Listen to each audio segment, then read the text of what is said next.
I ain't gonna lie, y'all. This video right here kinda was a bad situation. When I was locked up and I seen this go down, I felt sorry for the individual. But one thing about it, man, when people are not thinking at the time, when people are in a rush to try to get away with certain things without getting caught, they do some things that can cost them. Really. So sit back, get your popcorn ready, and enjoy this real spill. Let's do it.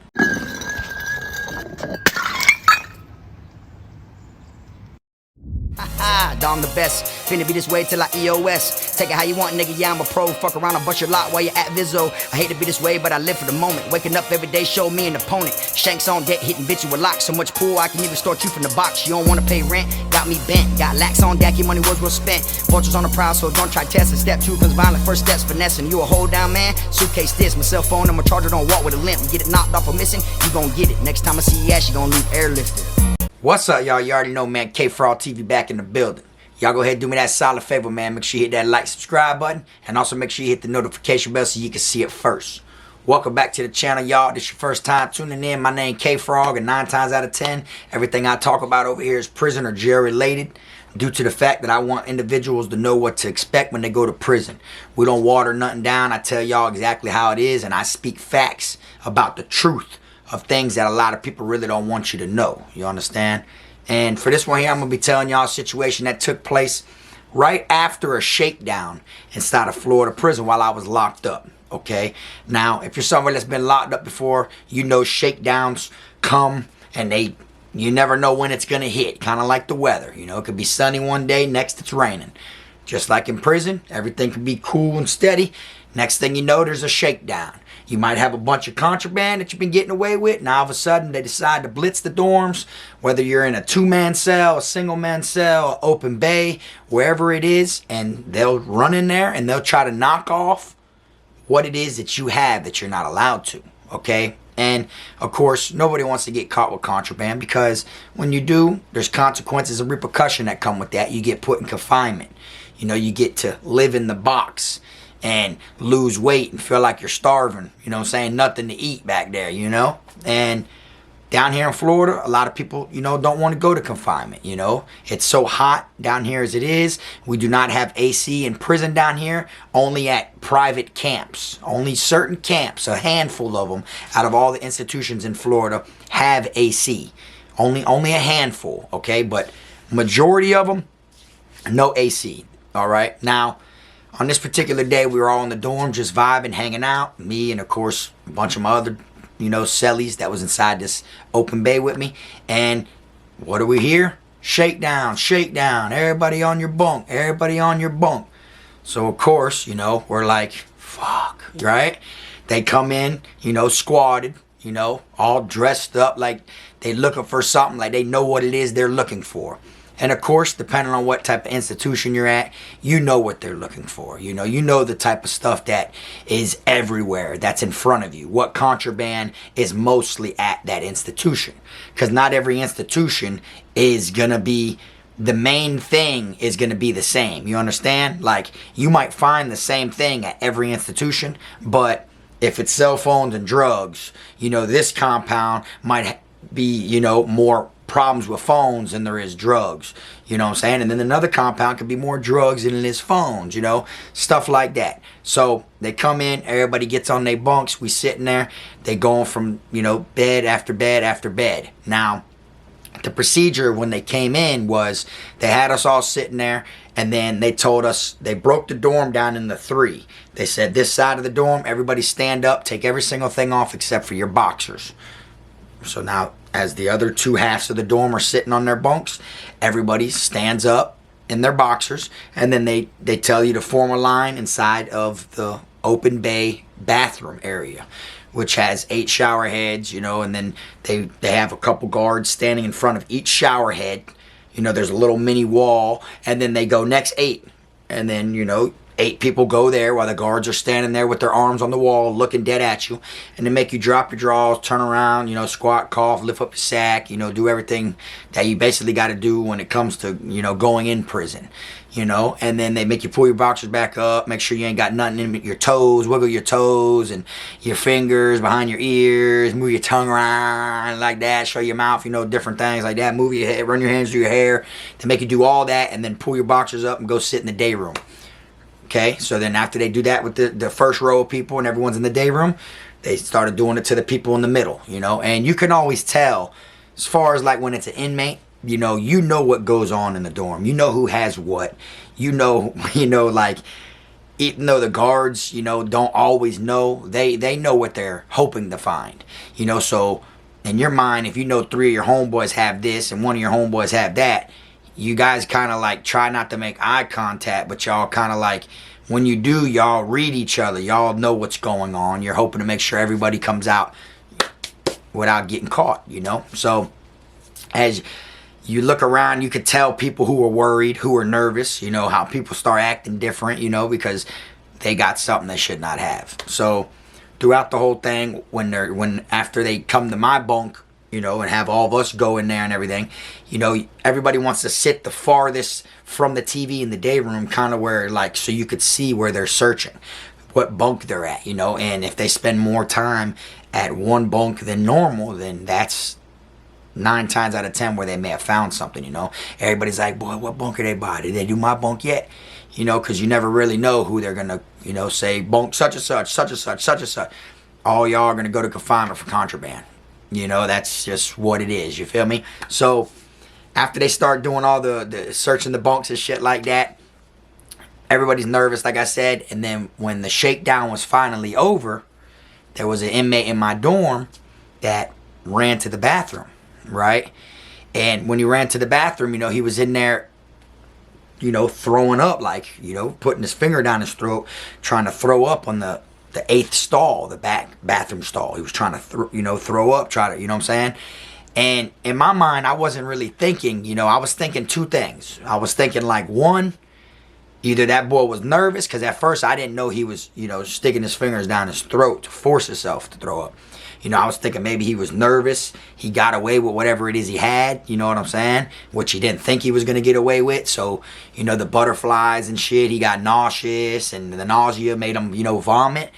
Or 2, he swallowed something he shouldn't have swallowed. So after a couple minutes, he's back there, boy, for a while. You just see his heels, like his feet sticking out from the back stall, thrown up, trying to do what he can.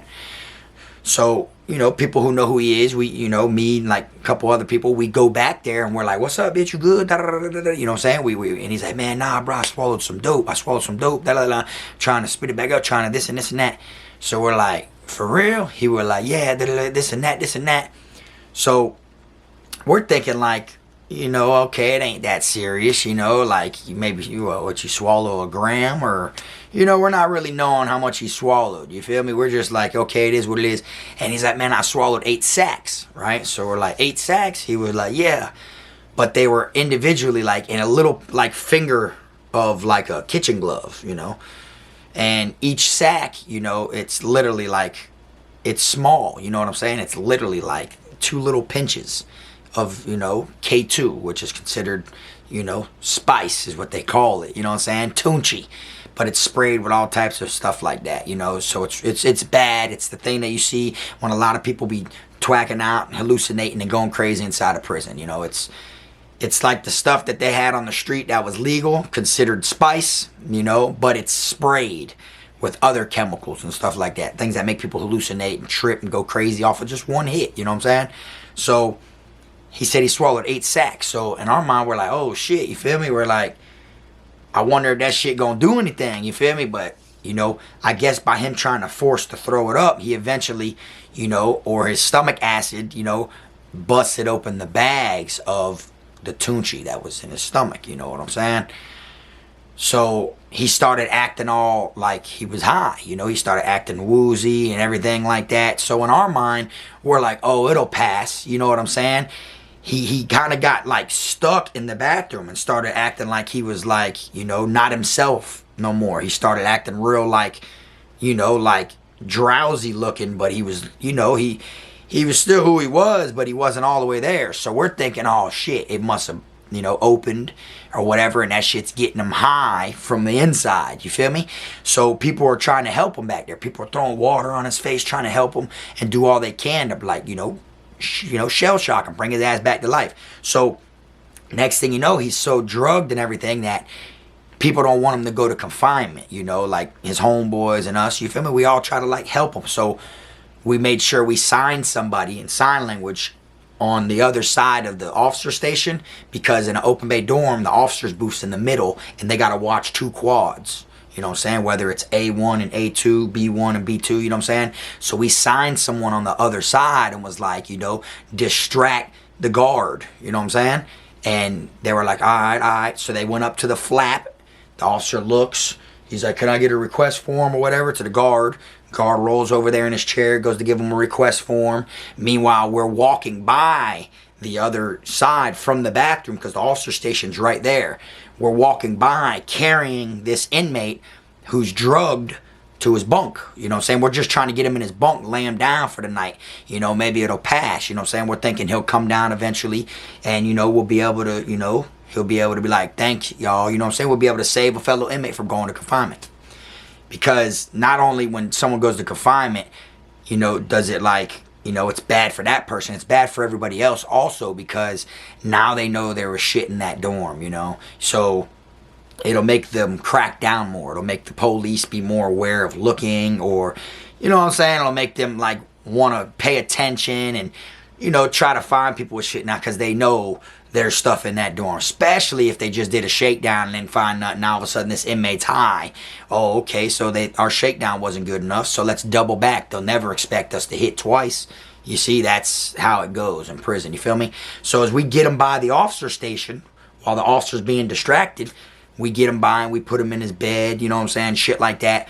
And a couple inmates were taking, like, shifts, like watching him through the night, because he was laying there, but he was, like, hallucinating, like saying things and doing stuff, but he wasn't really moving. His arms and shit were, like, crunched up, you know, and he wasn't, like, coming to life, but he was, like, there. You could hear him mumbling and shit. So a couple inmates, I seen him throughout the night when lights were out, you know, because in open bays you can walk around as long as you're, like, ducked off and the guards don't fully see you, you know, you can do stuff like that. So people were, like, taking, you know, shifts, like making sure he was straight, you know, fucking going there trying to force him to drink water, like whatever it was to try to bring him back to life. Because a lot of times people that do twack out, you know, if you dump a bucket of water on them or throw them in the shower, they'll freak out and hallucinate, but the shower brings them down. Kind of like, just like if you drank too much on the streets or anything, you know how you get in the shower to come down, you feel me?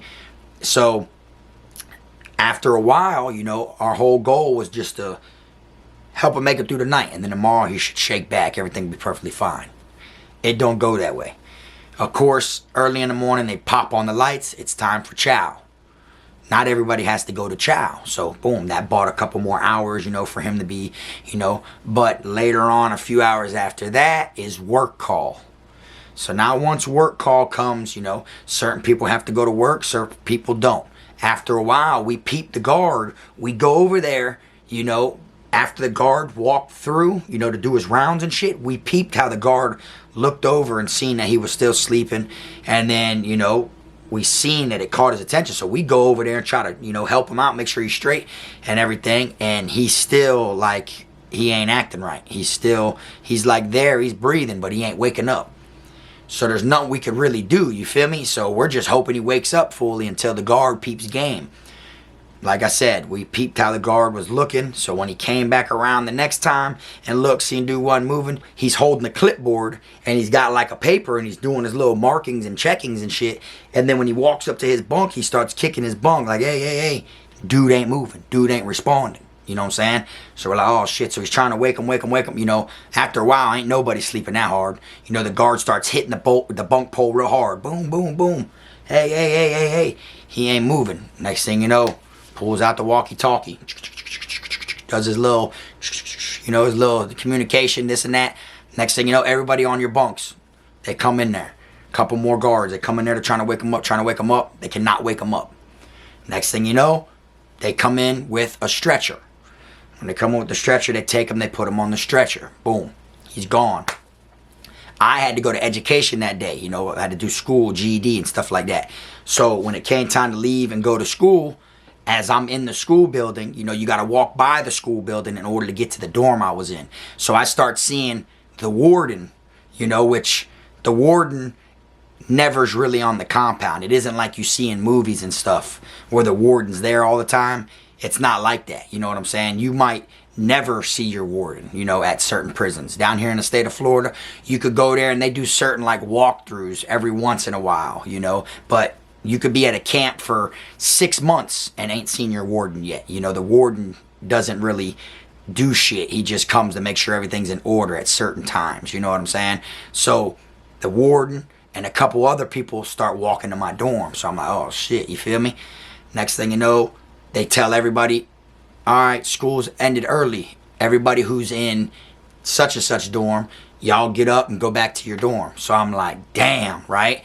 In my mind, I'm thinking like, do I got any contraband or anything like that? Like in my locker, my bunk, you know what I'm saying? Because they'll take you to confinement for the littlest shit, you know? And then I'm thinking the people who helped them, you know, because at this time, they had cameras, you know what I'm saying, in the dorm. You know, they didn't have cameras when I first went to prison, but they added them, you know what I'm saying? And they have cameras still to this day. So I'm thinking like, damn, they're probably going to round up everybody who was helping carrying him out of the bathroom and everybody that was going near his bunk, probably going to put us all under investigation, right? That's what I was thinking. Like, I'm going to the box on the house for trying to help a dude who was high from some dope he swallowed. We go back to the dorm. We're in there. Next thing you know is we're there. The warden, he's yelling at everybody. He's giving a big old speech about drugs and contraband and different things like that. And he has the nurse come in. And when the nurse comes in, she pulls out a piece of paper. The piece of paper that she shows the whole entire dorm was an x-ray paper to where you could actually see where he swallowed the bags of dope, you know? And the whole crazy thing about the situation after it was when he was laying there and he wasn't moving and everything, that dope, that K2 Tunchi was so powerful and strong that it like loosened a couple screws in his head. Now, what I mean by that is he was never the same again. And he was paralyzed. That's what made it such a big thing. The nurse was telling us how he's paralyzed and they don't think he'll ever walk again. From the neck down, he could not move his body. He was stuck with his arms crunched. They like locked, stiffened and locked in that position. You know what I'm saying? So when the nurse was showing us how dangerous this stuff was, you know, which I already knew it was dangerous for people smoking it. That's why I never smoked it. You know, I might have hit cigarettes every once in a while, but other than that, that Tunchi shit was out the, you know, ain't happening. Now, it was such a bad thing that you'd see happen to individuals that I never would suspect it to happen if it broke, you know, inside of somebody's stomach or something like that. You know what I'm saying? And once she showed us that he was paralyzed, you know, it was like, damn, I want to pay attention and listen to what this lady's got to say now. You know, before when she was in there, you know, talking and showing the x-ray and everything, like we already knew what they were going to talk about. We were the one that helped dude. And dude told us when he was normal what it is he ate, what he swallowed. You know, so we kind of already knew. They were telling us what we already knew, you know. But then when she showed us the x-rays and then started talking about how he was paralyzed, in my mind, I was like, damn, this shit sounds interesting. Like, this is crazy if it's true, you know what I'm saying? So I'm listening to her and everything. We're all paying attention. And they had to, he was in the infirmary and stuff like that. And this is when it gets to the parts with a couple screws loose. He's in the infirmary. A couple days go by. When they take him out of the infirmary, they put him in a totally different dorm across the compound, which was C dorm. They put him inside a C dorm, which was the psych dorm. He wasn't even in GP with us no more. He was put in the psych dorm. Okay? Their cells are totally different. You know, these are people that harm themselves, you know, that throw, you know, shit at people, you know, piss and stuff at people and different things. It's real. They're not all the way there. You know, these are the people that need help. And inside that dorm is like cells, but instead of walls, it's all plexiglass. So you could see from cell 1 all the way to cell 9. It's your walls are glass. Everybody can see each other, so everybody's like in front of each other when they shit and everything, you know. And then where the railing is going upstairs, there's glass, so nobody can throw nobody over. This is where the real cuckoo people be at. You get what I'm saying? So he's in there now. So I'm like, damn, that's crazy. So, you know, hearing that he's paralyzed and then finding out he's in psych, we're like, okay, he probably just went psych. He ain't really like, you know, locked in like this. You feel me? About 2-3 months go by. I'm not thinking nothing of this individual. You know, plenty of shit that happened after that with different people, and you know, including me. I've been in a couple fights and shit after that. Things happen every single day in prison. A couple months go by. The canteen window where we were at on our side of the compound was down. Like it was closed off and everything. So they brought our side of the compound to that side of the compound to hit the canteen window. So when they brought us over there on that side of the compound to hit the canteen window, I'm standing in line. You know, I was just going to get me a chicken sandwich and a Coke or something, you know what I'm saying? Just something to eat, some fresh meal, you feel me? And as I'm standing in line chopping it up, I look over, and C-Dorm, the psych inmates, were at rec at the time. So when I look over, their rec's totally different than ours. Theirs is like just a little grassed area. There isn't like, it's not like a normal rec yard. Theirs is just a grassed area and then a straight, you know, cemented area, and then you see people walking like in groups and they all look cuckooed, you know, the guards are out there with them, you know. And I look over, and sitting in a wheelchair facing us was that inmate. So when I look over and notice him, I tell my dog, I said, hey bro, look, there's such and such. Remember the one that swallowed the dope and they said he was paralyzed? So he's over there sitting in a wheelchair.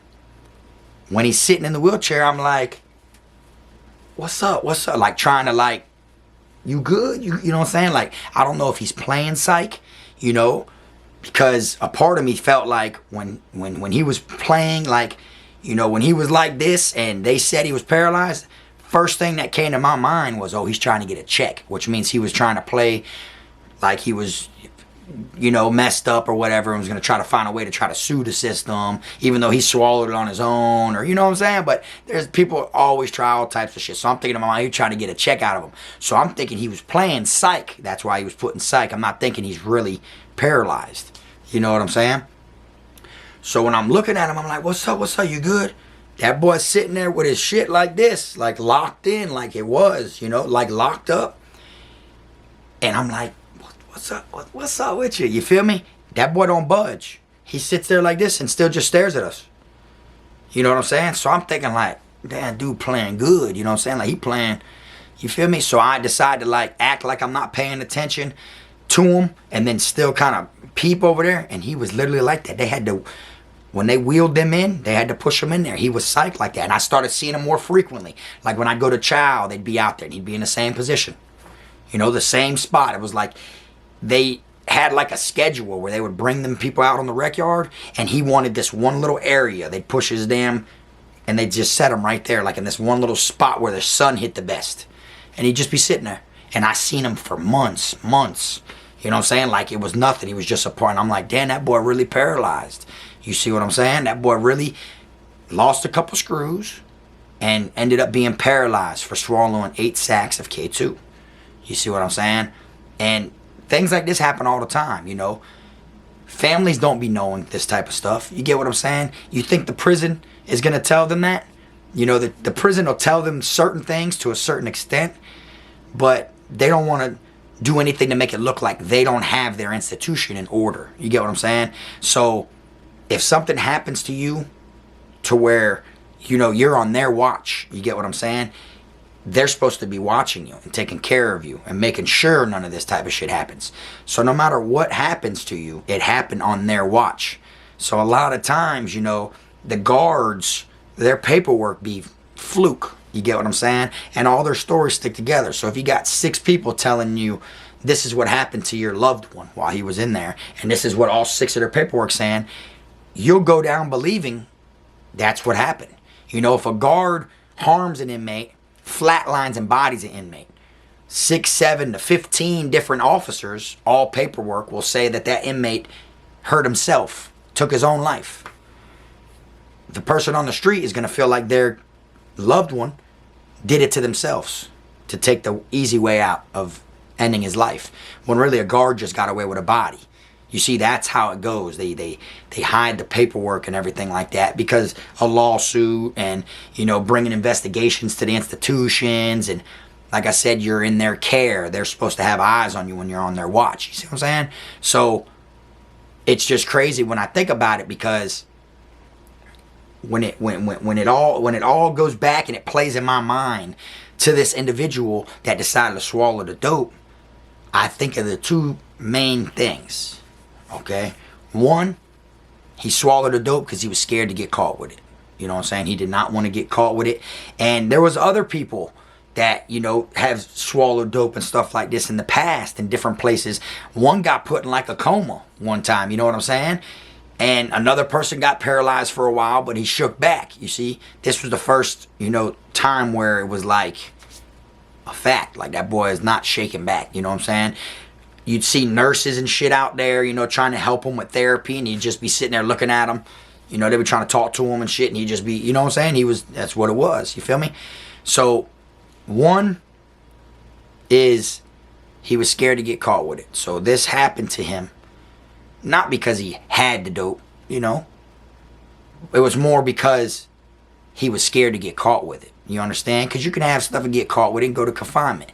You know, and then, yeah, say he didn't have the dope, he would have never did it, you know. Yeah, he was wrong for having contraband, of course, you know. But at the same time, everybody has a hustle. Everybody's got to eat. Everybody's got to find a way to survive. You know, you got to do what you got to do, you feel me? But the reason he swallowed it was because he was scared to get caught with it. That's how much it sucks going to confinement. And then two, the other main factor that I think about is I was one of them people that seen the real him at the last moment before he lost a couple screws and before it all happened, because he was able to tell us, man, I swallowed dope, man, I ate sacks and this, and he was telling us what he did perfectly fine. He was a perfect normal inmate at that time. So the last time that he was normal, I was one of the individuals that got to speak to him. You know, be like, damn, what happened? What you got? He was like, man, I swallowed some dope, this and that. He was talking, he was normal. For how much you swallow? 8 sacks. You feel me? Like, he told us all this, you know, and never again would that boy be normal. You get what I'm saying? And the way it turned out was just crazy, because things like this happen all the time. And there's probably people watching this video that know of crazy things that happen like this inside of prison, you know, that know there's people that go in there normal, come out not normal. You get what I'm saying? There's people in there that, you know, or once you're in the drug game, you know, or if you're an addict on the streets, when you go to prison, it ain't gonna get no better. You get what I'm saying? People go to prison that have done drugs, that do heavy drugs, and when they go to prison, their family thinks they're in there being clean, when in all reality, they're in there getting high their entire time. 9 times out of 10. Some people do stay clean, but a lot of them get high still while they're in there. It isn't like, oh, they're off the streets, they ain't doing drugs. There's so many drugs inside of prison that there's people in there still getting high throughout their bid. Why do you think they need so much money all the time and make up excuses for this costs that, I need this for that, this is what this costs, or call you for bread and then like a day or two call you for the same amount again, back to back, back to back. They're using it, they're running through it because they're getting high. You feel me? Dope dealers, people that like to serve, hustle. When you go to prison, they're still hustling. You get what I'm saying? You're not gonna stop serving even though you're in prison for getting caught serving. You see, you need to mind a hustle. They're just gonna still do that. That's probably why he had them sacks, because a person who's getting high inside of prison, and people notice this facts what I'm about to say, for people who's getting high inside of prison, they ain't gonna have 8 sacks on them. You understand? They're not going to be able to have that many. They're not going to buy that many on them just to smoke it. You know what I'm saying? Now, people that serve and hustle and then smoke too, yes. But I'm talking about the ones that just buy it to get high, will not have 8 sacks on them at a time. You see what I'm saying? So, 9 times out of 10, this dude was someone that was serving it to people. You know what I'm saying? And at the end of the day, there's going to be some people that feel like he got what he deserved. He shouldn't be serving the people. But like I said, everybody has a hustle. You know, some people's hustles to make money, other people's hustles is to get high. You know, and that's what it is. But I wanted to share this story with y'all to let y'all know how them 8 little sacks caused this inmate to lose a couple screws and become psyched to where he was never the same again, and made it to where from the neck down he was paralyzed. He could not walk. So the reason I wanted to do this video was to break the story down and let y'all know. But I want to end it on this note and let y'all know, if you find yourself locked up or inside a prison, don't do drugs. Do not do none of this shit you see these people doing. You know, do not think, oh, I can handle it. Because there's people that do it for years. You understand? And they're cool. And they're perfectly fine. They know how to handle it. You know? And then there's people that don't do it at all. And then they flop and die. And vice versa. You understand? It isn't like, oh, I've done it forever. I can handle it. And you're going to be okay. There's people that have done it forever that also hit the deck. You understand? And they chase it. It's like they're playing with their life, because when they twack out and they have them experiences, it brings them into a different world at the time. And their mind and everything. And they like that, you know? So they'll chase that same thing. But all I want to say before I wrap it up is, don't do drugs. Take this video into consideration and just think about it.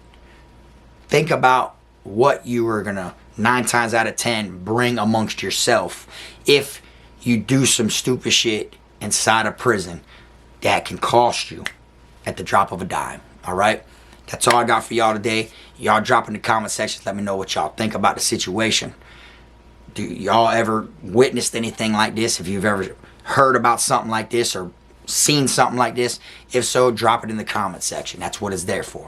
But like I always say, man, make sure you keep them rat squares, clowns, chomos, pedos, gunners, wannabe island boys, and clout chasers out your circle. And until next time, this the one and only, I am my team, Frog. I'm a criminal, I'm a cool nigga, but I got a limit though. I'm a cool nigga, but I got a limit though, cause I'm a criminal, yeah, I'm a criminal.